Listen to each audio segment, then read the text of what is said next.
Donald says that Josh Gaddis called a good game. Problem is that TVD cannot read a defense. Receivers were open, and he makes the wrong read all the time. It's a different offense, and the reads are different.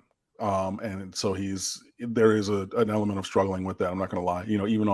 I said last week when we played Southern Miss and we got a free play, and Tyler Van Dyke made an incredible throw, fitting it in to Brashard Smith for a 35-yard gain in the middle of 3 defenders.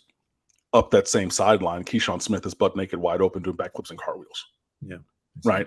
So it's one of those things. So, I mean, there were some struggles from Tyler. Again, he did miss some throws and things like that. But, there was a point in the game when he was 6 of 14 and the receivers had dropped 4 or 5 balls. And I mean, not even like contested or anything, like clear, like hit me in the hands, it's on the ground.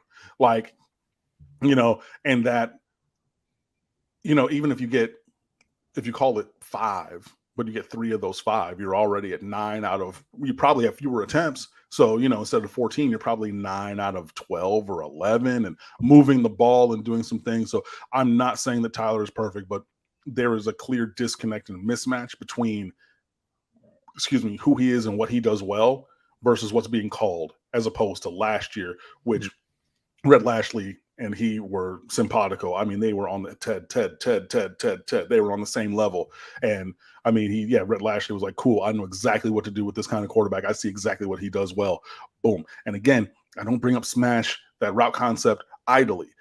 Tyler Van Dyke, I am not going to go back and watch every single throw from last year. So stop. But I know for a fact, he had more yards on smash concepts than any other kind of concept that he threw. So again, if you bring that up into the red zone, then you're feeding into something that he does well, but you're not even calling that at all. It's like, it's one of those simple things that it's a small thing that you can do. And I'm not saying it's going to work every single play. And I'm saying you got to call it 22 times a game, but you haven't called it this year, and it's just, there is a disconnect. And I think that disconnect has Tyler less comfortable in general. And his performance is clearly struggling, and that's going to have to take a step forward because Miami is going to have to find passing game, explosive plays in the passing game. And for everyone who was saying that things were going to change, and once we opened up the playbook and did some more, again, Josh Gaddis did call some things, did try to dial up some vertical throws and things like that.